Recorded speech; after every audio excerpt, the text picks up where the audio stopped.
नमस्कार, आप देख रहे हैं रब्जी लाइव और मैं हूं अभिषेक मिश्रा। देखिए, बड़ा सवाल है कि बिहार की राजनीति में कौन सा खेला होने जा रहा है, या कई खेल होने के आसार हैं, तो पहले कौन सा खेला हो जाएगा? उपेंद्र कुशवाहा नीतीश कुमार की दोस्ती वाला खेल पहले हो जाएगा, या फिर आरसीपी सिंह नीतीश कुमार की दोस्ती वाला खेल पहले हो जाएगा? क्योंकि चर्चा यह भी है कि उपेंद्र कुशवाहा नीतीश कुमार साथ आ सकते हैं, और चर्चा यह भी है कि आरसीपी सिंह और नीतीश कुमार भी साथ आ सकते हैं। उपेंद्र कुशवाहा नीतीश कुमार के साथ जाने की बात को खारिज कर रहे हैं, लेकिन बावजूद इसके इस बात की गुंजाइश खत्म नहीं हुई है कि उपेंद्र कुशवाहा और नीतीश कुमार के बीच कोई खिचड़ी पक रही है। क्योंकि उपेंद्र कुशवाहा के बारे में हमने आपको कल भी बताया कि जब उनको कहीं जाना होता है तो वो उसी पार्टी के बारे में कहते हैं कि इसके बारे में हम सोच भी नहीं सकते, यहाँ जाने के बारे में।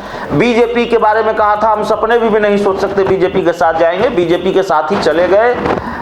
तो उपेंद्र कुशवाहा जो नहीं कहते हैं वो जरूर करते हैं। लेकिन सवाल यह है कि खेल क्या उपेंद्र कुशवाहा और आरसीपी सिंह की दोस्ती वाली ही होनी है, या कोई तीसरा खेल भी बिहार की राजनीति में होना है?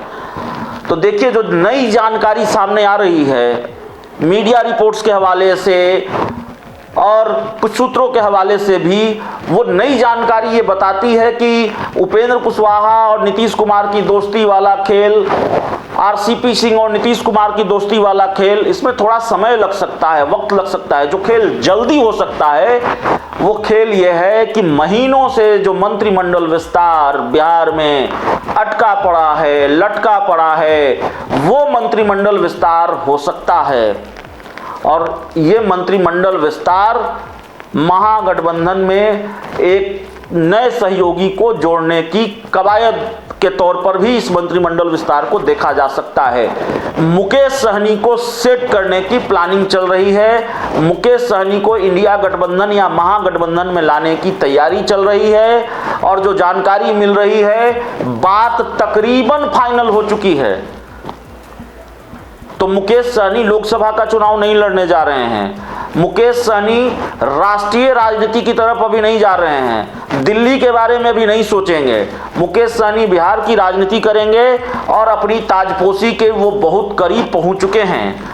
मुख्यमंत्री नीतीश कुमार और मुकेश सहनी के बीच जो बातचीत की खबर है, उसके मुताबिक मंत्री की कुर्सी मुकेश सहनी से बस चंद कदमों की दूरी पर है, और बहुत चंद दिनों में मुकेश सहनी नीतीश मंत्रिमंडल का हिस्सा हो सकते हैं, ऐसी जानकारी निकलकर सामने आ रही है। ये डील नीतीश कुमार और मुकेश सहनी के बीच हो सकती है, और ये डील शुरू हो चुकी है, इसको लेकर बातचीत शुरू हो चुकी है, ऐसी जानकारी निकलकर सामने आ चुकी है। तो वैसे मंत्रिमंडल विस्तार पर कोई भी बात करना, और बिहार में नीतीश कैबिनेट के विस्तार पर कोई भी बात करना थोड़ा जोखिम भरा काम होता है। यह दावा किया ही नहीं जा सकता मंत्रिमंडल विस्तार कब होगा, क्योंकि मंत्रिमंडल विस्तार को लेकर लंबे वक्त से चर्चा है कि अब होगा तब होगा, लेकिन मामला अटका पड़ा है, लटका पड़ा है। अब देखिए, ये जो नई जानकारी आती है उसके हिसाब से बिहार में मंत्रिमंडल विस्तार होता है कि नहीं होता है। अगर होता है तो मुकेश सहनी मंत्री बनते हैं, नहीं बनते हैं मंत्री बनते हैं, तो मामला साफ है कि मुकेश सहनी जो क्षमता रखते हैं कई सीटों पर भाजपा को नुकसान पहुंचाने की, अपने उस वोट बैंक के जरिए, जो वोट बैंक कभी भारतीय जनता पार्टी का हुआ करता था, और मुकेश सहनी ने हाल के दिनों में उसमें सेंधमारी की, हाल के वर्षों में, और बहुत ही खूबसूरती के साथ मल्लाह जाति के नेता के तौर पर, निषाद समाज के नेता के तौर पर खुद को बिहार की राजनीति में स्थापित किया। जरूरत बन गए महागठबंधन की भी, बीजेपी की भी, एनडीए की भी। तो मुकेश सहनी के पास जो ये ताकत है, वोट बैंक की ताकत, बीजेपी का खेल खराब करने की ताकत, ऐसा लगता है नीतीश कुमार उसको बड़े करीने से भुनाना चाहते हैं, इसलिए मुकेश सहनी को वो साथ ला रहे हैं। उपेंद्र कुशवाहा और आरसीपी सिंह को कब साथ लाएंगे ये देखना होगा, ये अपने आप में सवाल है। लाएंगे भी या नहीं लाएंगे यह भी देखना होगा, कितना वक्त लगेगा यह भी देखना होगा। मुकेश सहनी वाला खेल जल्दी हो सकता है, इसकी गुंजाइश नजर आ रही है। बहुत बहुत धन्यवाद।